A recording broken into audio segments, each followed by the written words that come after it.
नमस्कार, पोखरा न्यूजमा स्वागत छ। सुरु गरौं अहिलेसम्मका मुख्य समाचारबाट।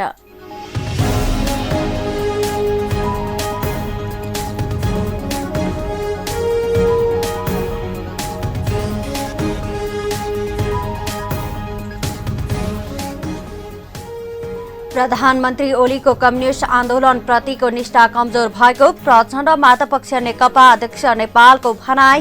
संविधानलाई जोगाउँदै हुर्काउँदै अगाडि बढाउने प्रतिबद्धता।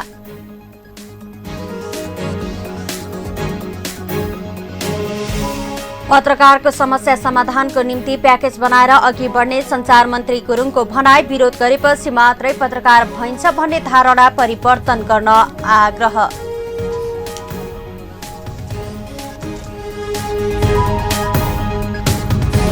देशभर पछिल्लो 24 घण्टामा 119 जनामा कोरोना संक्रमण पुष्टि, थप 260 जना संक्रमण मुक्त, 1815 सक्रिय संक्रमित।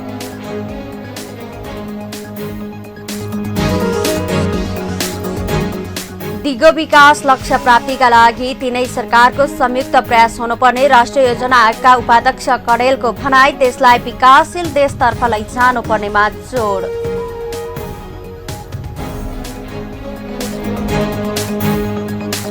र जारी राष्ट्रिय महिला लीग फुटबल प्रतियोगितामा चन्द्रपुर नगरपालिका र वार्लिङ नगरपालिका विजयी, विराटनगर महानगरपालिका र विभागीय टोली पुलिस पराजित।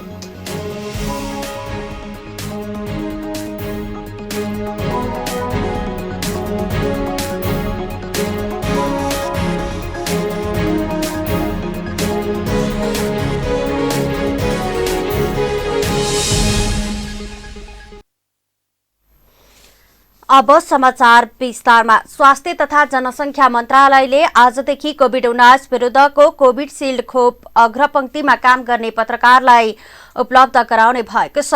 भारत सरकारले अनुदानमा उपलब्ध गराएको उक्त खोप पहिलो चरणमा प्राथमिकतामा परेका व्यक्तिलाई लगाइएपछि पत्रकारलाई लगाउने तयारी भएको हो। मन्त्रालयका प्रवक्ता डाक्टर समीर कुमार अधिकारीले आजदेखि 5 दिनसम्म अग्रपंक्तिमा काम गर्ने पत्रकारलाई निजामती कर्मचारी अस्पताल नयाँ बानेश्वरबाट खोप दिइने बताउनुभयो। उहाँले खोप लगाउने पत्रकारको विवरण खोप सचिवालय स्वास्थ्य सेवा विभागमा उपलब्ध गराउन सञ्चार तथा सूचना प्रविधि मन्त्रालयलाई आवश्यक समन्वय गर्न आग्रह गरिएको पनि बताउनु भएको छ।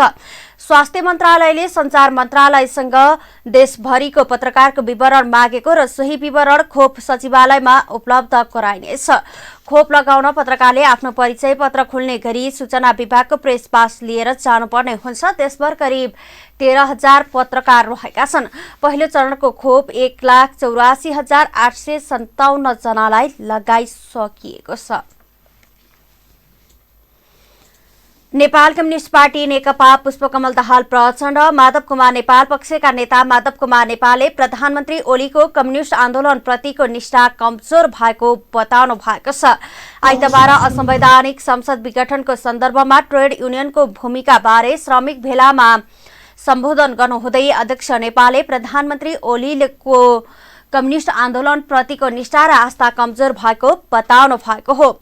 ओलीको कम्युनिस्ट आन्दोलन प्रतिको प्रतिबद्धता समेत कमजोर भएको र मार्क्सवादलाई अवसरवादको रूपमा बुझी आफ्नो स्वार्थको साधन बनाउन चाहेको उहाँको भनाइ छ। कारण के हो भने उनमा कम्युनिस्ट आन्दोलन प्रतिको निष्ठा र आस्था कमजोर हुँदै गयो। कम्युनिस्ट आन्दोलन प्रतिको प्रतिबद्धता कमजोर हुँदै गयो। उनले मार्क्सवादलाई अवसरवादको रूपमा बुझ्न पुगे र आफ्नो स्वार्थको साधन बनाउन चाहे र त्यही स्वार्थको साधन बनाउँदै त्यसैको भर्याङ चढ्दै कम्युनिस्ट पार्टीको भर्याङ चढ्दै विभिन्न नेताहरूको भर्याङ चढ्दै अनि हुँदा हुँदा पछि त पुष्पकमल दाहाल हाम्रो पार्टीका अध्यक्ष उहाँको भर्याङ चढ्दै चट्ट प्रधानमन्त्री भइसकेपछि पुक्क लात हानेर प्रचण्ड तल ढाल्दिए। अनि त्यसपछि भने ल देखाइदिएँ मैले कुर्सी ताक्छौ, कुर्सी नै भाँचिदिन्छु। अध्यक्ष नेपालले आफूहरूको संविधान प्रति माया, ममता, स्वामित्व बोधको भावना भएको कारण यसलाई बिग्रिन र छिन्नभिन्न हुन नदिने बताउनुभयो। संविधानलाई जोगाउँदै हुर्काउँदै अगाडि बढ्ने उहाँको भनाइ छ। आफूहरूले कुर्सीको हानथाप नगरी न्याय र सत्यको लागि आवाज उठाइरहेकोले आफूहरूको बाटो सही रहेको पनि उहाँले बताउनुभयो।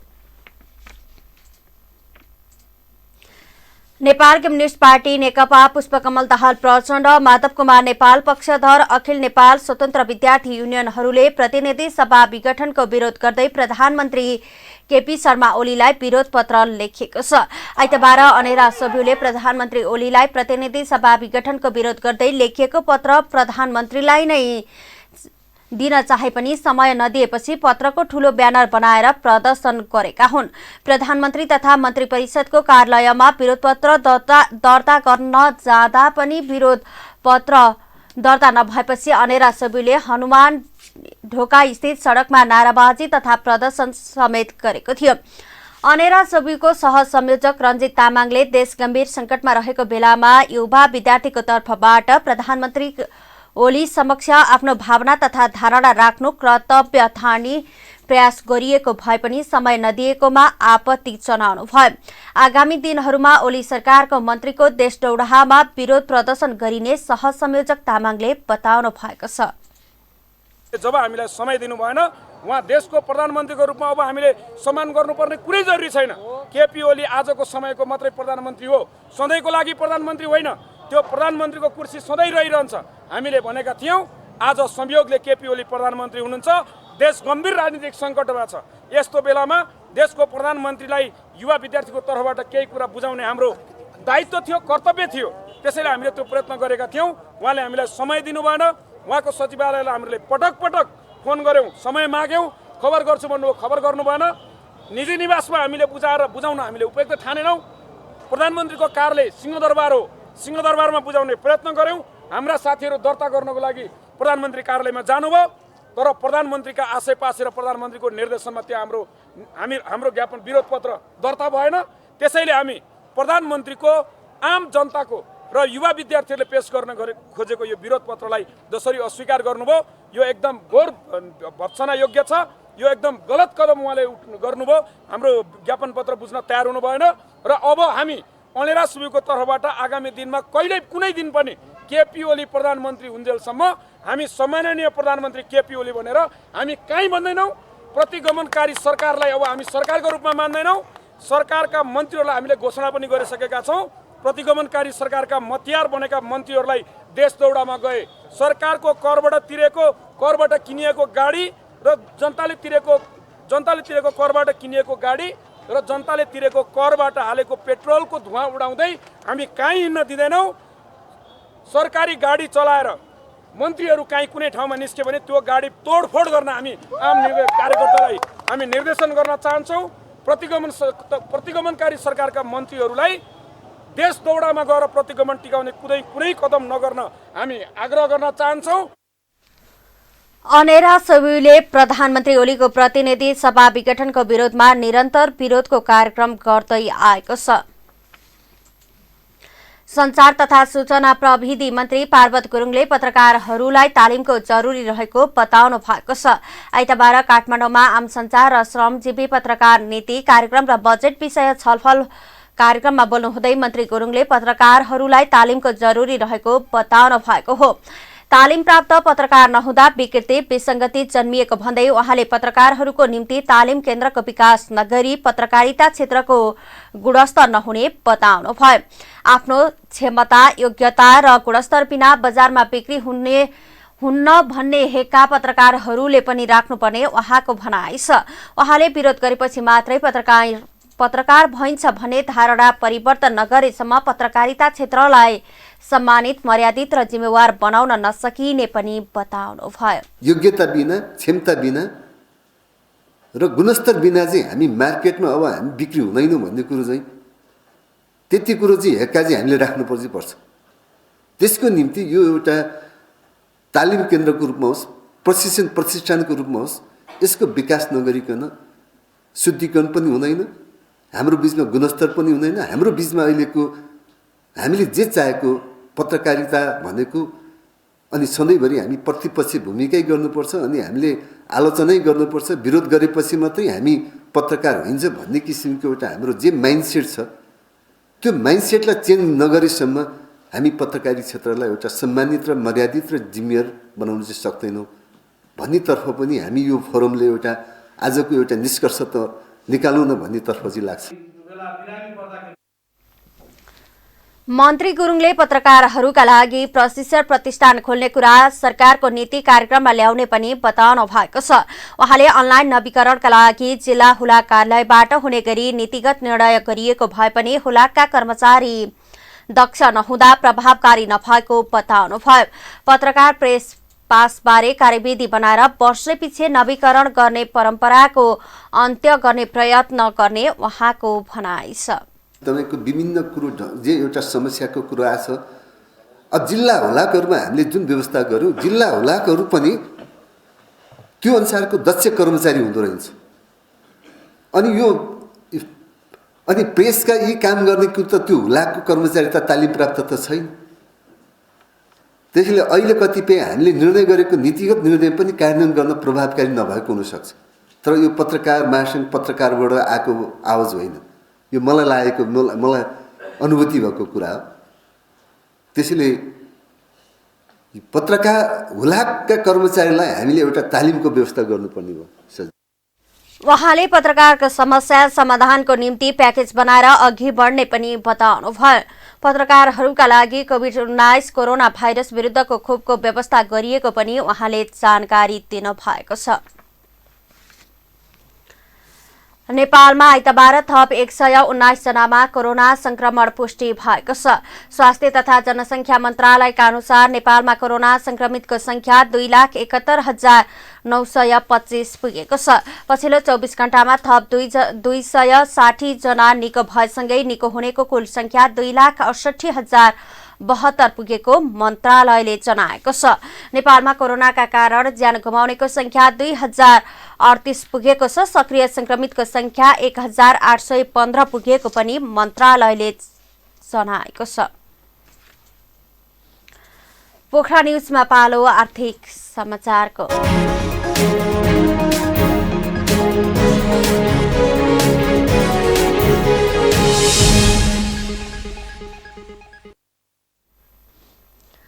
राष्ट्रिय योजना आयोगका उपाध्यक्ष प्राध्यापक डाक्टर पुष्पराज कडेलले दिगो विकास लक्ष्य प्राप्तिका लागि तीनै सरकारको संयुक्त प्रयास हुनुपर्ने बताउनु भएको छ।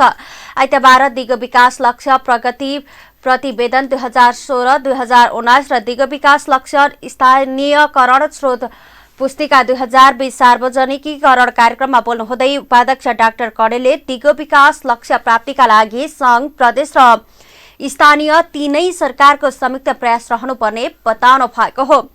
दिगो विकास लक्ष्य प्राप्तिका लागि संघ सरकारले नीति दिने, प्रदेश सरकारले सहजीकरण गर्ने तथा स्थानीय सरकारले कानून गर्नुपर्ने उहाँको भनाइ छ। विशेष गरी स्थानीय सरकारलाई दिगो विकास लक्ष्य प्राप्तिका लागि प्रतिबद्धता साथ कानून गराउन नसके लक्ष्य प्राप्त नहुन गाह्रो हुने पनि उहाँले बताउनुभयो। लक्ष्यको प्राप्तिको लागि संघीय सरकार, प्रदेश सरकार, स्थानीय सरकार तीनवटा सरकार होल अफ द गभर्नमेन्ट एप्रोचमा अगाडि बढ्नुपर्छ भन्ने ठान्छु। र त्यसमा पनि संघीय सरकारले मूलतः नीति दिने हो, अघि यहाँ कुरा उठिसक्यो। प्रदेश सरकारहरूले पनि सहजीकरण गरिदिने हुन् र मूलतः त्यसलाई कार्यान्वयन गर्ने सरकार भनेको स्थानीय सरकार नै हो। र त्यसकारणले स्थानीय सरकारलाई जबसम्म हामीले दिगो विकास लक्ष्यलाई आत्मसात गर्ने र त्यसलाई प्रतिबद्धताका साथ कार्यान्वयन गर्ने अवस्थामा पुर्याउँदैनौँ तबसम्म दिगो विकास लक्ष्य प्राप्त हुनको लागि हामीलाई गाह्रो। र अब सधैँ हामी 1971 चाहिँ हामी अल्पविकसित देशमा गयौँ र 1971 देखि अहिलेसम्म निरन्तर हामी त्यही पंक्तिमा छौँ। अब सधैँ त्यो क्याटेगोरीमा बस्न सक्ने स्थिति पनि नहुने र सामाजिक इन्डिकेटरहरू चाहिँ माथि पनि गइसकेको कारणले गर्दा उपाध्यक्ष कणेलले नेपालको सामाजिक सूचकमाथि गइसकेकोले देशलाई अल्पविकसित देशबाट विकासशील देशतर्फ जानुपर्ने आवश्यकता रहेको बताउनुभयो। त्यसको निम्ति प्रतिस्पर्धा क्षमतालाई विकास गर्नुपर्ने उहाँको भनाइ छ। त्यसैगरी कार्यक्रममा बोल्दै राष्ट्रिय सभा सदस्य विमला राय पौडेलले दिगो विकास लक्ष्य प्राप्तिको लागि सबै क्षेत्रसँग साझेदारी र समन्वयको वातावरण बनाउनु पर्ने बताउनुभयो। सामाजिक उत्तरदायित्व भन्दै निजी क्षेत्रले निकै पैसा खर्च गर्ने भएकाले ती लगानीलाई एकीकृत गर्ने र खर्च अनुगमन गर्ने हो भने आर्थिक रूपमा समस्या नहुने उहाँको भनाइ छ। बनाएको छ जुन चाहिँ प्रदेश स्तरसम्म पुगेको छ। यो सङ्घीय संसद र प्रदेशको तहसम्म चाहिँ पुगेर एउटा अनौपचारिक एउटा सञ्जाल पनि बनेको छ एसडिजी च्याम्पियन्सहरूको, पार्लियामेन्टारियनहरूको। यो पनि असाध्यै महत्त्वपूर्ण हो किनभने प्रदेशमा बन्ने कानुनहरूमा, प्रदेशमा बन्ने योजना र बजेटमा पनि एसडिजीको कुराहरू परोस् भनेर चाहिँ यो काम गरिएको हो। यस्ता कामहरू चाहिँ हामीले संयन्त्रको रूपमा धेरै कामहरू गरेका छौँ। यसले चाहिँ महत्त्व जान्छ जस्तो मलाई लाग्छ।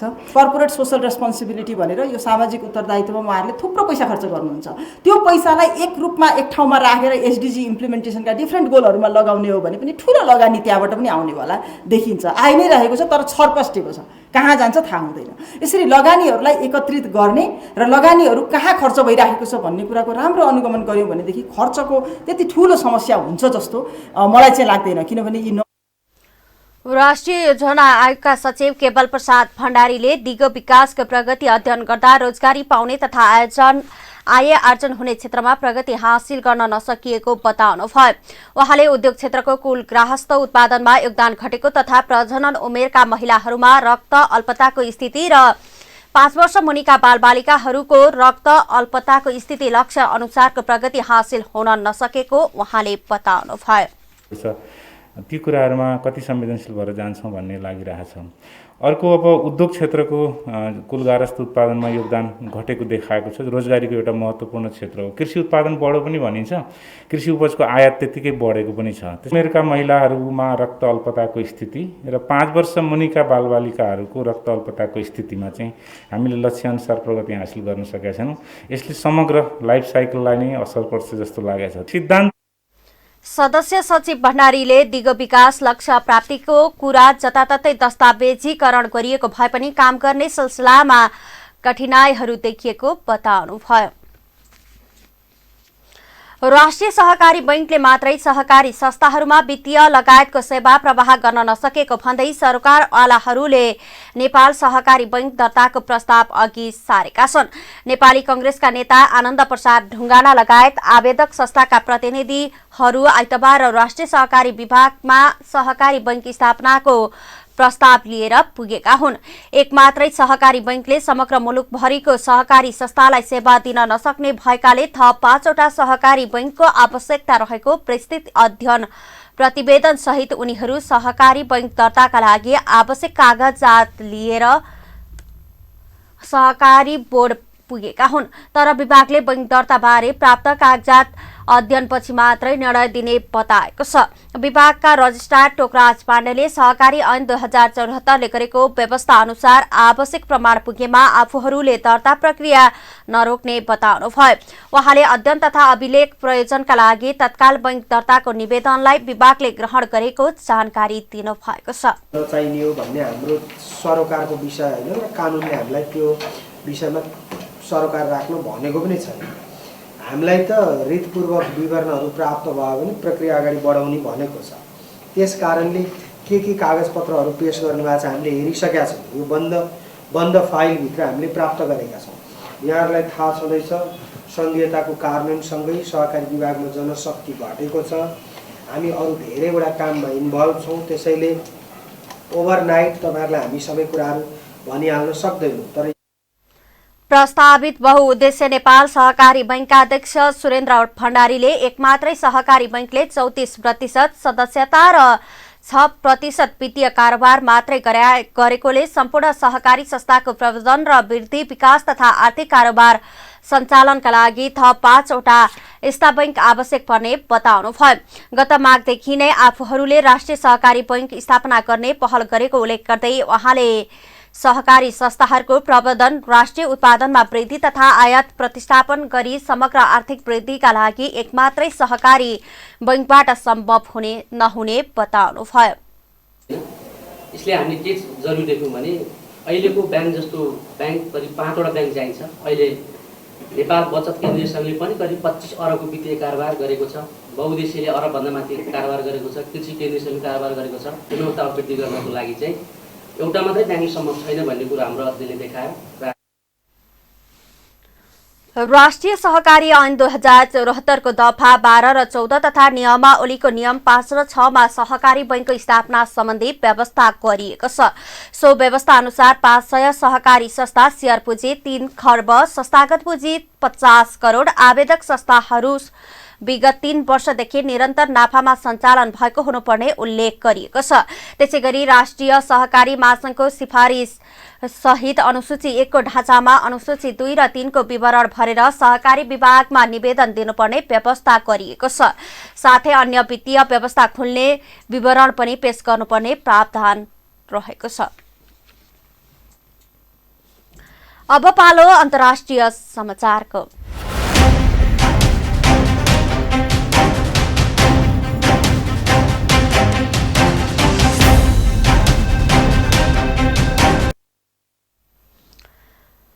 उत्तर भारतमा एउटा हिमनदीमा बाढी आएपछि बाँध भत्किँदा दर्जनौं बेपत्ता भएको र अहिलेसम्म 9 जना मृत भेटिएको प्रहरीले पुष्टि गरेको छ।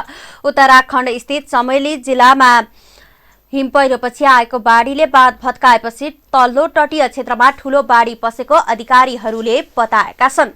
कैयन गाउँहरूबाट मानिसहरूलाई सुरक्षित स्थलमा पठाइएको छ। अधिकारीहरूले करिब 150 मानिसहरू हराइरहेको हुन सक्ने बताएका छन्। सामाजिक सञ्जालमा राखिएका भिडियोहरूमा बाढीको भेल तीव्र गतिमा पसेर धुलीगंगा नदीको छेउछाउमा रहेका बस्तीहरूमा डुबान भएको देखिएको छ। नदी क्षेत्रमा धेरै नोक्सानी पुर्याएको भिडियोहरूमा देखिन्छ। हराएकाहरूमध्ये अधिकांश त्यही जलविद्युत आयोजना निर्माणमा संलग्न मजदुरहरू रहेको बताइएको छ। प्रधानमन्त्री नरेन्द्र मोदीले अवस्थाको अनुगमन गरिरहेको बताउनु भएको छ। उहाँले ट्विटरमा लेख्नु भएको छ, सबैको कुशलताको निम्ति यति बेला सम्पूर्ण देशले प्रार्थना गरिरहेको छ। भारतीय वायुसेनालाई उद्धार कार्यको निम्ति तयार राखिएको सरकारले जनाएको छ। इन्डो तिब्बती सीमा प्रहरीले चमोलीबाट दिएको जानकारी अनुसार हिमपैह्रोका कारण आएको बाढीका कारण तपोवन क्षेत्रमा फँसेका कम्तीमा 16 जनालाई आइतबार प्रहरीले सकुशल उद्धार गरेको छ। पोखरा न्यूजमा पालो खेल समाचारको।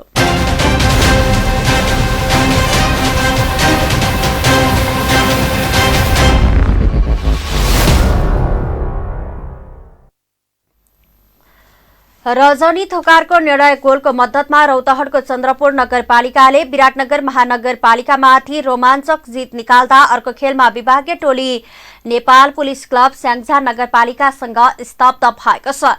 अखिल नेपाल फुटबल संघ एन्फा मुख्यालयको मैदानमा भएको आइतबारको पहिलो खेलमा चन्द्रपुरले विराटनगरलाई 1-0 ले पराजित गर्दै जारी लिगमा दोस्रो जित निकालेको हो। पहिलो हाफ गोल रहित बराबरीमा सकिएको खेलमा चन्द्रपुरले दोस्रो हाफमा गोल गर्न सफल भएको थियो।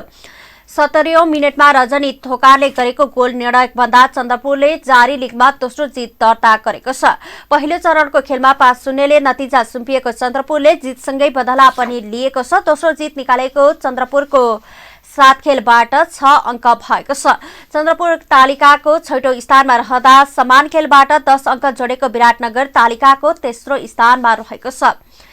लीग अन्तर्गत आइतबारको दोस्रो खेलमा रुथो मेथुले 58औं मिनेटमा गरेको गोल निर्णायक भन्दा पुलिस वालिङसँग स्तब्ध बनेको छ। निकै प्रतिस्पर्धात्मक बनेको खेलमा पुलिस सुरुवातबाट दबाव दिँदै खेले पनि जित निकाल्न असफल रह्यो। जितसँगै वालिङले जारी लिगको तेस्रो स्थानमा उक्लिएको छ।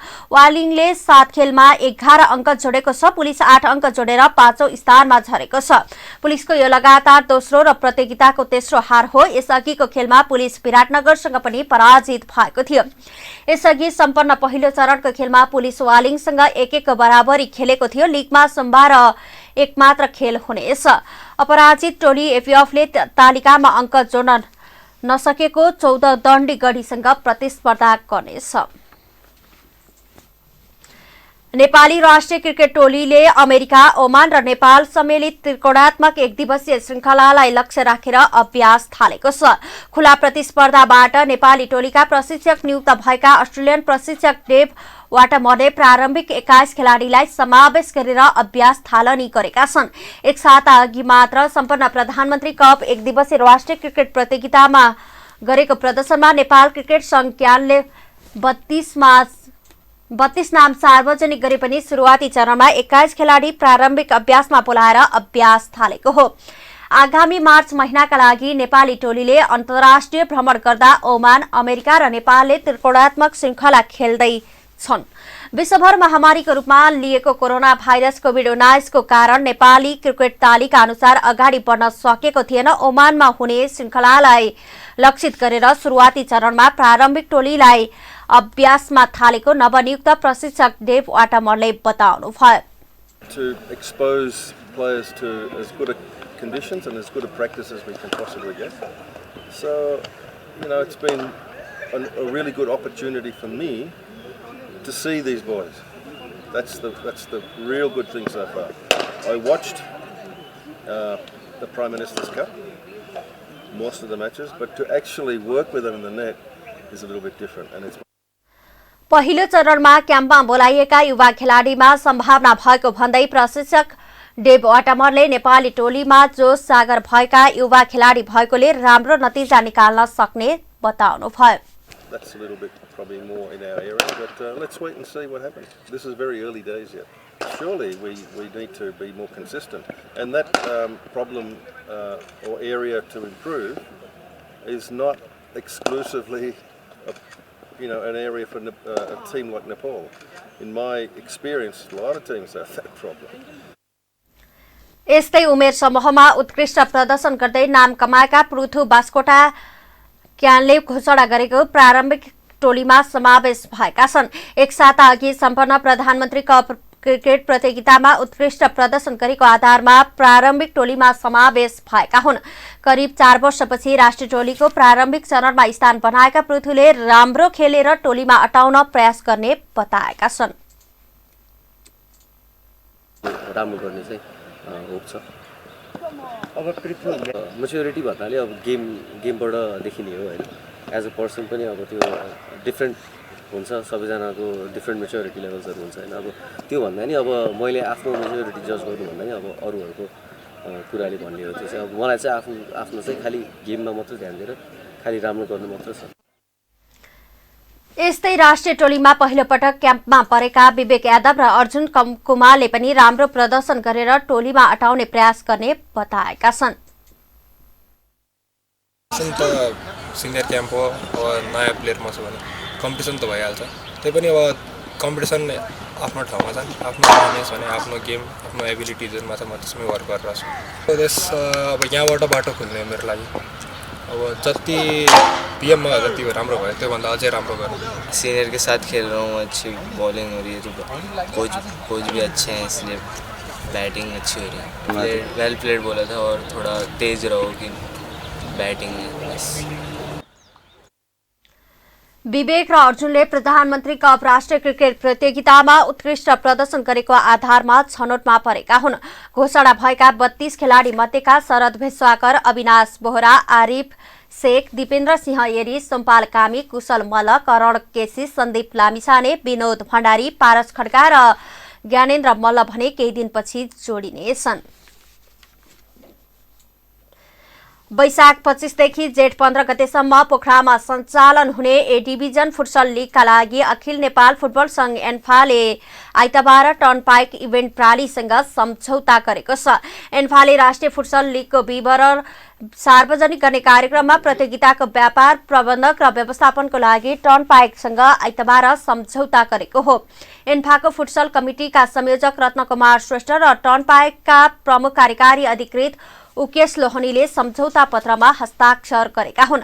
सम्झौता अनुसार टर्नपाइकले एन्फालाई 29 लाख उपलब्ध गराउनेछ। सम्झौतापछि बोल्दै एन्फाका अध्यक्ष कर्मस थिरिङ शेर्पाले सहकार्य ऐतिहासिक भएको बताउनुभयो। यस्तै टर्नपाइपका उकेश लोहनीले पनि सहकार्य गर्न पाउँदा खुसी लागेको प्रतिक्रिया दिनुभएको छ। विभिन्न देशबाट छनौट चरण पार गरी सञ्चालन हुने लिगमा कुल 10 टिमले सहभागिता जनाउनेछन्, जसमा बागमती प्रदेशबाट 4 टिम तथा प्रदेश 1 र गण्डकी प्रदेशबाट 2 टिम सहभागी हुनेछन् भने प्रदेश 2 बाट 1 टिम र लुम्बिनी, कर्णाली र सुदूरपश्चिमबाट संयुक्त 1 टिम सहभागी हुने पत्रकार सम्मेलनमा जानकारी दिएको छ। लिगका लागि प्रदेश 1 को छनौट खेलहरू चैत 1 गतेदेखि 5 गतेसम्म इटहरीमा हुनेछ। प्रदेश 2 को छनौट खेलमा चैत 8 गतेदेखि 12 गतेसम्म सञ्चालन हुनेछ। यस्तै लुम्बिनी, कर्णाली र सुदूरपश्चिमको छनौट दाङमा चैत 19 देखि 23 सम्म हुनेछ। बागमतीको छनौट खेलहरू काठमाडौँमा चैत 25 देखि 30 गतेसम्म हुनेछ भने गण्डकीको छनौट खेलहरूमा पोखरामा वैशाख 3 देखि 7 गतेसम्म सञ्चालन हुनेछ। लिगमा ए, बी र सी डिभिजन क्लब, जिल्ला संघमा आबद्ध क्लब तथा राष्ट्रिय खेलकुद परिषदमा आबद्ध क्लबहरूले सहभागिता जनाउन पाउनेछन्। 20 दिनसम्म सञ्चालन हुने लिगको विजेताले 10 लाख प्राप्त गर्नेछ भने उपविजेताले 5 लाख पाउनेछ। यस्तै सर्वोत्कृष्ट खेलाडी, उत्कृष्ट गोलकिपर, उत्कृष्ट डिफेन्डर, उत्कृष्ट प्रशिक्षक र इमेजिङ खेलाडीले समान 25,000 पाउनेछन्। इन्फाले सहभागिता जनाउन प्रत्येक टोलीलाई व्यवस्थापनका लागि 1 लाख उपलब्ध गराउने जानकारी समेत दिएको छ। पोखरा न्यूजमा पालो मौसम समाचारको।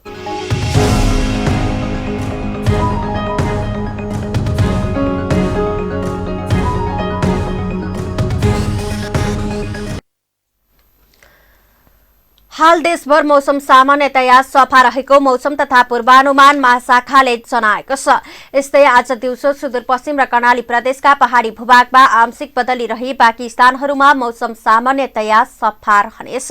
राति सुदूरपश्चिम र कर्णाली प्रदेशका पहाडी भूभागमा आंशिक बदली रही बाँकी स्थानहरूमा मौसम सामान्यतया सफा रहने महाशाखाले उल्लेख गरेको छ। अब पछिल्लो 24 घण्टाको मौसमी विवरण।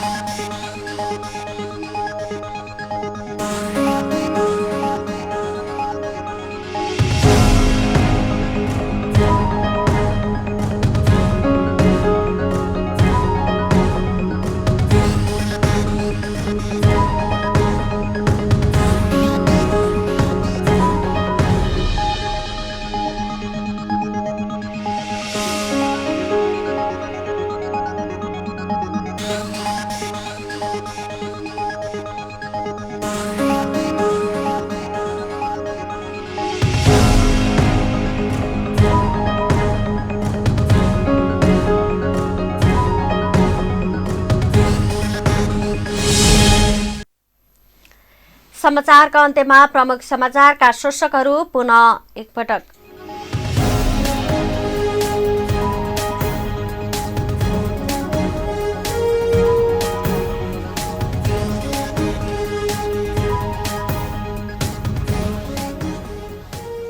प्रधानमन्त्री ओलीको कम्युनिस्ट आन्दोलनप्रतिको निष्ठा कमजोर भएको प्रचण्ड माधवपक्ष नेकपा अध्यक्ष नेपालको भनाई संविधानलाई जोगाउँदै हुर्काउँदै अगाडि बढ्ने प्रतिबद्धता।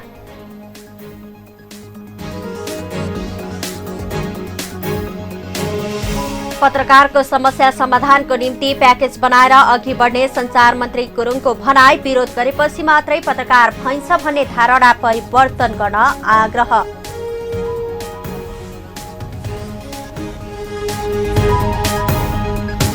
देशभर पछिल्लो 24 घण्टामा 119 जनामा कोरोना संक्रमण पुष्टि, थप 260 जना संक्रमण मुक्त, 1815 सक्रिय संक्रमित।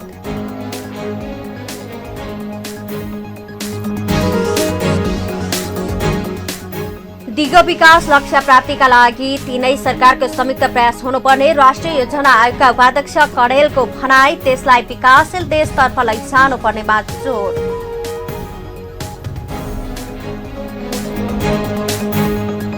र जारी राष्ट्रिय महिला लीग फुटबल प्रतियोगितामा चन्द्रपुर नगरपालिका र वालिङ नगरपालिका विजयी, विराटनगर महानगरपालिका र विभागीय टोली पुलिस पराजित।